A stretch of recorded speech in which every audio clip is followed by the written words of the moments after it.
Growing up, I hated the summers. My friends and classmates would start the new school year going on and on about the fun things they did during break, like going to water parks, rec centres, or going to a camp where they told scary stories around the fire and ate marshmallows. I had nothing to share. From the time I was in first grade till the time I was in fourth grade. My stories were boring and mundane. That is until one year when I was 11 and I came back with a story that was not fun or boring at all, but absolutely terrifying. My summer breaks sucked because my parents would always send me to my grandfather's, a tradition that started for seemingly no reason. He lived a couple of towns away, his old Victorian house surrounded by farmland, looking for all the world like the place from the first Conjuring movie. There was even a creepy forest of birch trees and a still, murky pond nearby. Grandpa was a tall, skinny and pale man with a bald head that reminded me of a big speckled egg, large hooked nose that reminded me of a witch's, and beady dark eyes that never seemed to sparkle with joy at anything, not even the sight of his grandson, who he only saw once a year. He dressed in dull colors all the time, sweater vests and button-ups with these slacks I thought people only wore when they went to church or attended a funeral.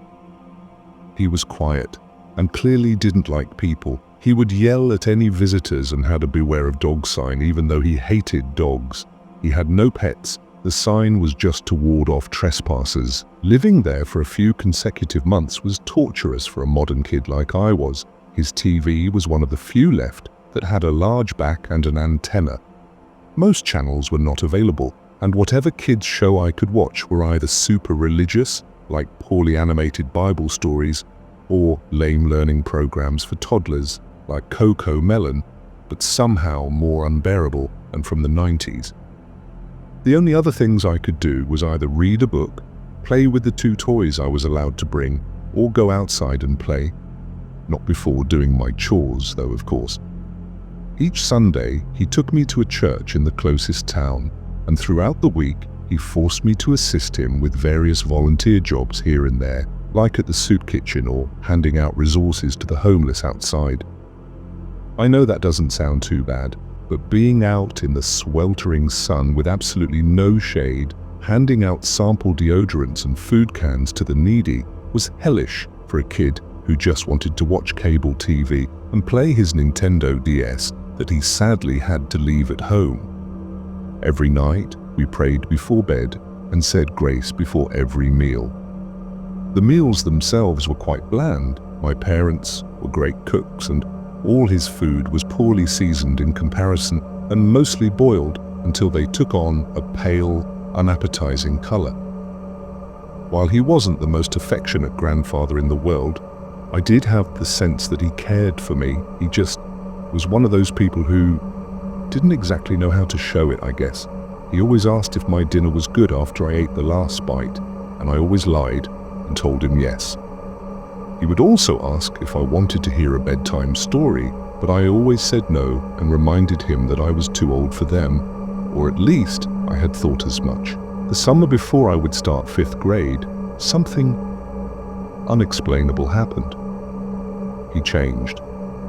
When my mum dropped me off, parking her beat-up Cadillac in the yard and pushing me towards the door, I felt something was off about the whole place. I couldn't put my finger on it, and I remember looking around as Mom and I stood on the porch and she knocked and knocked to no answer, and thinking, it's so quiet. I didn't hear birds or squirrels. The breeze we felt earlier was gone, meaning the trees were still, and I couldn't even hear toads croaking by the pond. Finally, Grandpa answered the door, peeking through a crack. He looked shaken. There was an expression on his face I'd never seen before. He seemed paler than usual, and his eyes were opened a little wider than necessary. He looked at us as if he'd forgotten that we were coming, as if I hadn't come on the same day every year, as if Mom hadn't spoken to him over the phone a week in advance, like she does each time. "Dad, are you okay?" Mom asked.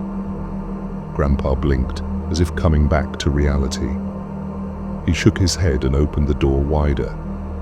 "Sorry, I was only sleeping." I immediately knew he had to be lying.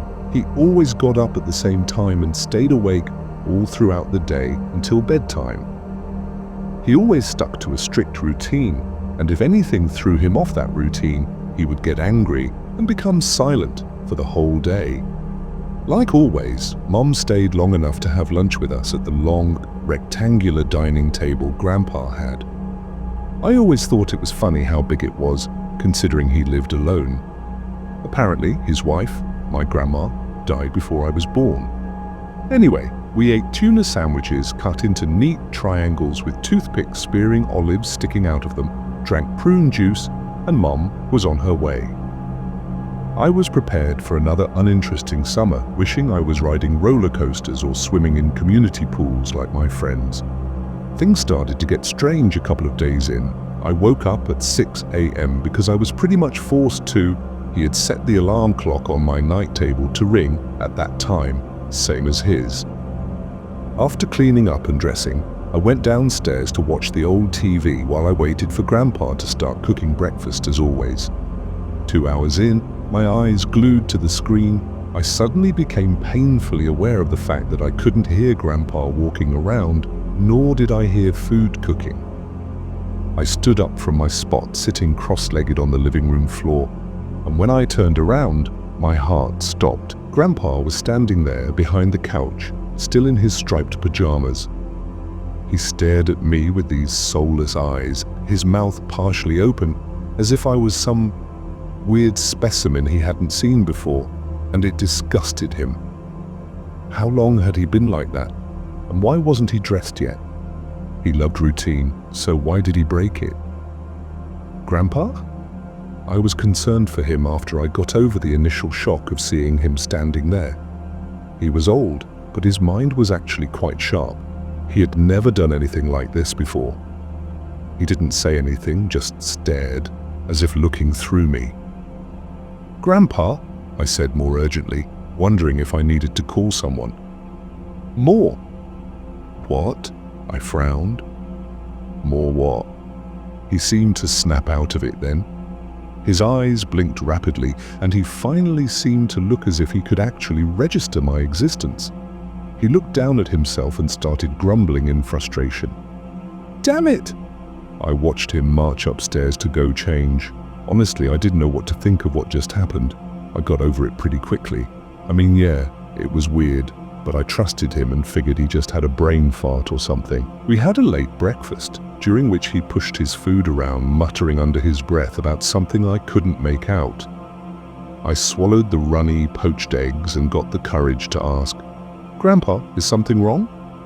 "I just haven't gotten much sleep lately."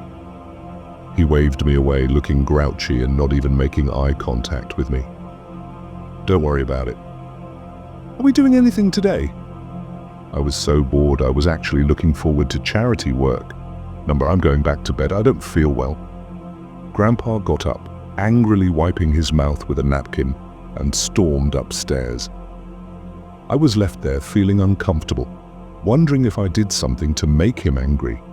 He stayed in bed all day, and when I tried to wake him to make dinner when evening came, he told me to make myself a ham sandwich and put myself to bed. Instead, I went outside to explore. I stood by the pond and skipped rocks, wondering if I could use everything that was happening as a way to get out of coming there next year. A creeping sense of unease came over me as I realized once again how eerily quiet it was.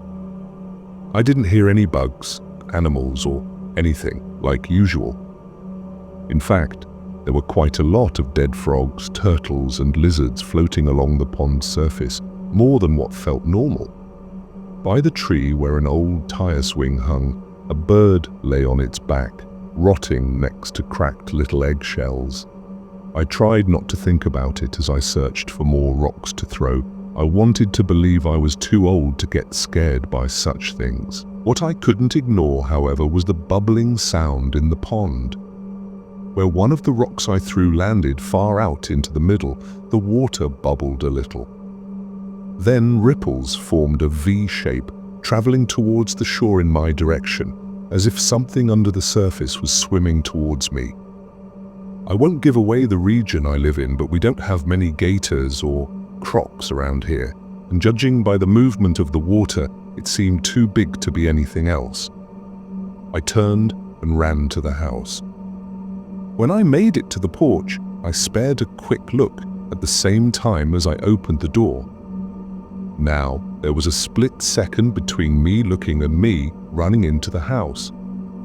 During that very short time frame, I could have sworn I thought I saw something round poking out of the water close to shore. It didn't look anything like a gator. In fact, it almost seemed like the upper half of a head sticking out and peering at me, like someone was swimming in that dirty old still pond. When I went into Grandpa's room to alert him, he was already awake, standing at his window, looking down into the yard. His window faced the pond, so I wondered if he could see it. But when I stood beside him and followed his gaze all the way down to the water, I saw nothing. He didn't say anything. He was staring into space again. "Grandpa, is there something in the pond?" I asked, still breathing hard from running. He didn't answer me.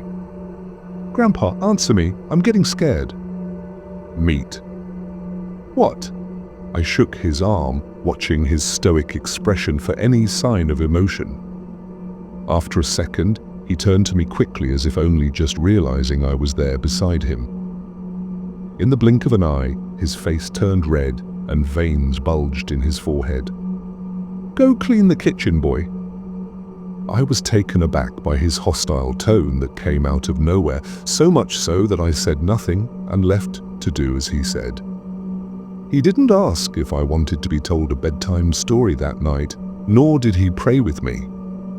In fact, all I could hear until I finally passed out from exhaustion was him pacing his bedroom floor aggressively, ranting loud enough for me to hear, but not loud enough for me to know what he was talking about. Whatever it was, it had him madder than I'd ever seen him. The next morning, I could hear Grandpa in the kitchen. This made me happy as I got up to brush my teeth, because I thought since he was back into his routine, then that must have meant he was feeling better. As I went downstairs, I smiled, hearing him humming a tune to an old song playing from his radio, but my smile disappeared as the stench of smoke hit my nose. Grandpa slammed plates of overcooked food down on the table with such hostility it made me jump. Despite the anger in his actions, he had a small smile on his wrinkled face. Not a big one, a simple, tiny curl of his thin lips. He didn't once look at me as he started digging into the blackened and charred eggs and grits on his plate with a knife and fork. He ate with such gusto, humming louder and louder between bites, his movements becoming faster and more frenzied. He sliced and sliced with his knife and stabbed with his fork, the sound of the metal scraping against china grating my ears. I watched him, too afraid to ask what was wrong and too afraid to leave the table because I knew the rule was that I had to be excused first and I didn't want to make him angrier. I remembered something then. "Grandpa, we didn't say grace." I flinched when his eyes met mine and all movement on him ceased. He didn't say anything for a moment, but then he returned to his regular self, no creepy smile and no anger, and nodded at me while patting his mouth with a napkin. If anything, he seemed sheepish that he'd forgotten. "Good boy for remembering. It's not too late. Go on, it's your turn this time." I closed my eyes and pressed my hands together before reciting the words I'd memorized years ago. God is good. God is great. Thank you for this bountiful food, and thank you for keeping us healthy and safe. As I prayed, I felt the hairs rise on the back of my neck. Something felt utterly wrong. I cracked open one eye. And thank you for... Grandpa wasn't praying with me at all. His eyes weren't closed, and his head wasn't bowed. His hands rested on the table as he glared at me with such a deep hatred and vitriol that I feared for my life for the first time ever. His fingers rested tensely on his fork, twitching like they itched to grab it and plunge it into my body. Even if it weren't for his expression, something about the fact that he was staring at me like that as I prayed during a time where his eyes were meant to be closed in prayer with me made me deeply uncomfortable. What had I done that was so wrong? I started to tear up a little. I got up from the table, no longer caring about the rule. "I'm not hungry. I'm going to my room." He watched me with his unwavering rage-filled gaze, not bothering to respond. His eyes never left me until I turned the corner down the hall. Shutting myself in my room, I tried to think of what to do. I thought of calling my mum using the landline in the kitchen, but would he even let me? I stayed there, reading a book, when I heard slow, methodical footsteps approach the door. I could see the shadows of Grandpa's feet through the crack under it. The doorknob turned, but of course, I had locked the door because I didn't want him to bother me, so he wasn't able to get in. "Grandpa, please." "Please what? Please let him in?" I mustered the courage to defy him and said in a loud voice, "Leave me alone." A beat of silence passed. "I'm not your grandfather, you little piece of shit." My mouth fell open. He'd never sworn at me like that before, not even when I broke a plate or stepped on his bad foot. His voice was low, raspy, and deeper than it usually was. I listened to the sound of him walking away, back down the hall, towards his own room. I needed to call my mum. I waited until I was sure he wasn't coming back out anytime soon, and then I crept into the hall and made my way quietly into the kitchen. I remembered Mom's phone number by heart, so I punched it into the keys and held the white phone to my ear as it rang. My hands were sweaty, and I felt like every little creak of the house settling was actually my grandfather coming. "Hello?" "Mom," I whispered, looking over my shoulder. "Grandpa's acting weird. I don't want to stay here anymore. Can you come get me today?" "Eric, what are you talking about? Your father and I are too busy to pick you up. We planned this summer last year."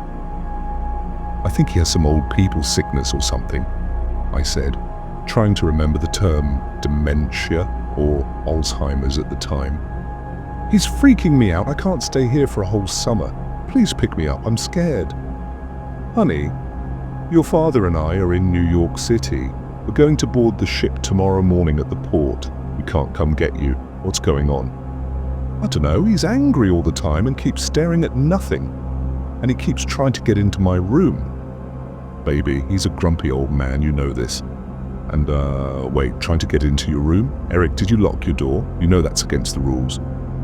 "Yeah, I locked it because he's being weird, and..." I heard a floorboard groan ever so slightly behind me, and I turned around, dropping the phone. It clacked against the wall, hanging by the cord. Grandpa was standing in the kitchen entrance, completely blocking the way out, and staring with that empty, dead, slack-jawed expression from before. "Eric? Eric?" Mum's voice came from the phone. The corners of Grandpa's lips yanked up into a demented smile, showing yellowed, rotten teeth I don't remember him having. In fact, I specifically remembered that he always prided himself in his hygiene and meticulously brushed and flossed his teeth twice, sometimes even 3 times a day. Now they looked like they were ready to fall out, brown ooze dripping from the top row. He advanced towards me, shuffling like a zombie, and I let out a little yelp and dodged him, running out of the way. I turned and realized, my heart going wild in my chest, that he wasn't after me.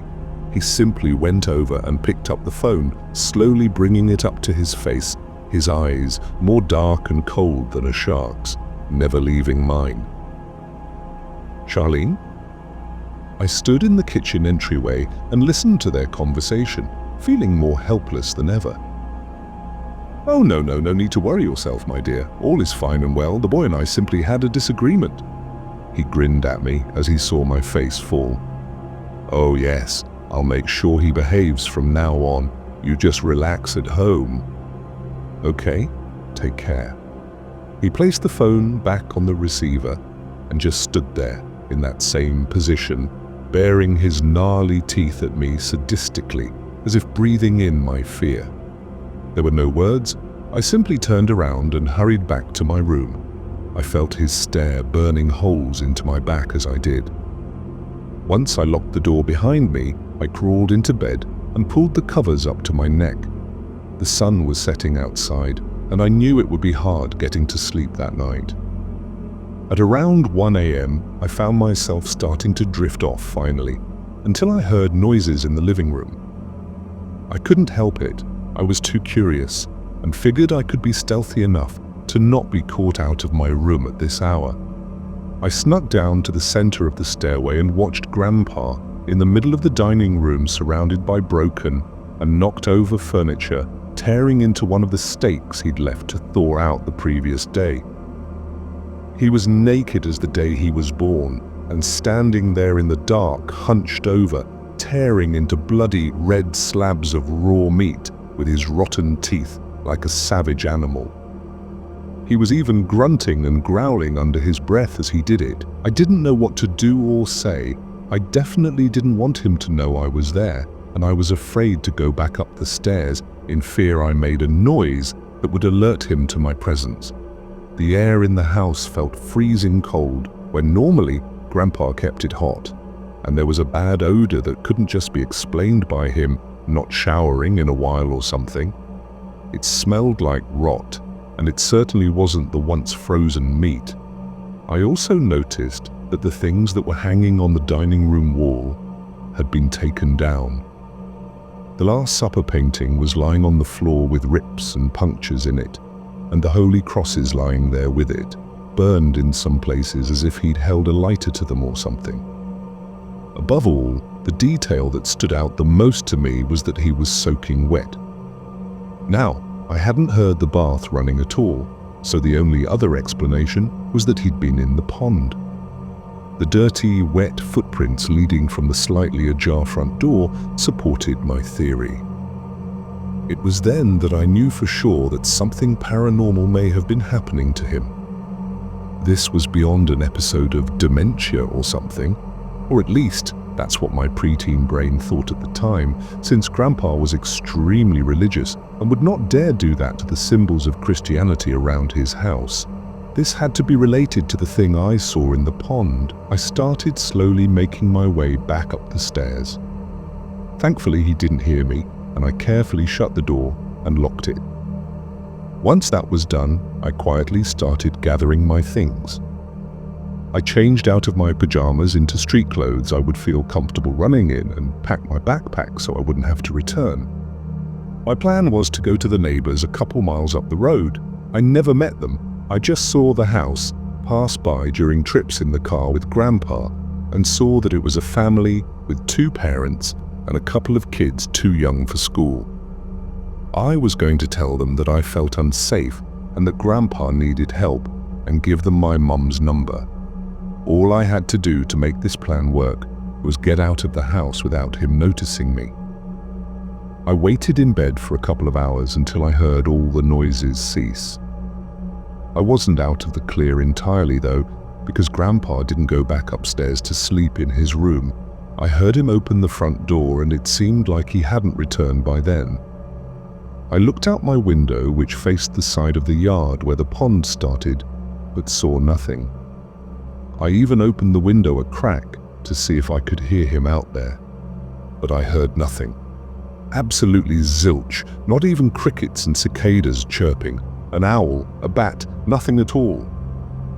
The world was silent and dead, making me feel like I was the only one in it, the only one aside from my disturbing grandfather.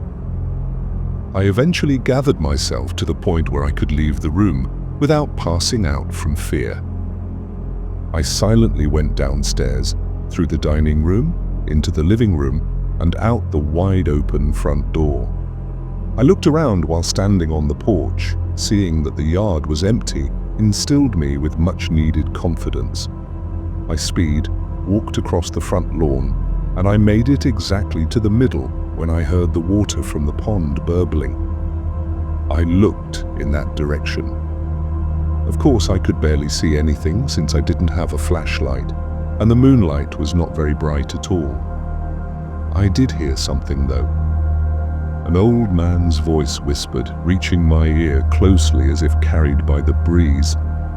"Summer isn't over, Eric." I ran towards the road and made a sharp left turn. I could hear him laughing, cackling like a madman as sounds of something emerging from the pond, water splashing, cut through the silence.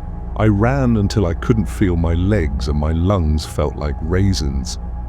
I heard wet feet slapping the asphalt behind me as something followed me, but I didn't dare look. Eventually the sounds faded away, but I couldn't tell if it was because he stopped chasing me or because of how loud my heart was pumping in my ears. It felt like a lifetime until I reached that house I remember seeing. The lights in the windows slowly turned on as I banged on the door urgently, crying for help. This area was more lively, with fireflies glowing and toads croaking and general nightlife chorusing around me as it should. The mom and dad of that family let me sit on the couch and gave me something to eat and drink as they called my parents and the police. Arguably, this is the worst part of the story, even though it takes place after I escaped. When the police came to check on my grandpa, they didn't find him in the house at all. He was in the pond and he was dead. He had been dead for quite a while actually, since the night I came, which obviously didn't make sense, but the evidence was there. His corpse was decayed, the process being hastened by the hot summer sun, naked and bloated as it bobbed in the pond. My family didn't sugarcoat this to me at all, being that I kept insisting the police were wrong and that he was alive that night. I brought up the phone call and Mom denied it even more. She refuses to believe that even happened, to the point she yells at me when I bring it up. Dad told me she was drinking that night I called. They were celebrating before getting on the cruise. He thinks I impersonated Grandpa and that she was so drunk she thought I was actually him. I thought she sounded pretty sober though. I think deep down she knows something paranormal was happening, but doesn't want to face it. My mom also told me, when my dad wasn't around, that Grandma died by drowning in that very same pond. It confused everyone because she never attempted swimming in it, and she didn't have anything wrong with her mentally. Yet, it seemed like she intended to jump in, as she'd taken off her clothes and socks and shoes and neatly folded them on the bank. She was found floating in the center with a look of slack-jawed confusion on her face, same as Grandpa years later. Mom believes that she committed suicide because she was unhappy with Grandpa for a long time. She believes Grandpa killed himself too, and my brain made me hallucinate that he was still alive to cope after seeing him drowned. I don't think so though. I think something's really wrong about that place, and that it took its time before claiming my grandpa. You're free to have your own opinions though.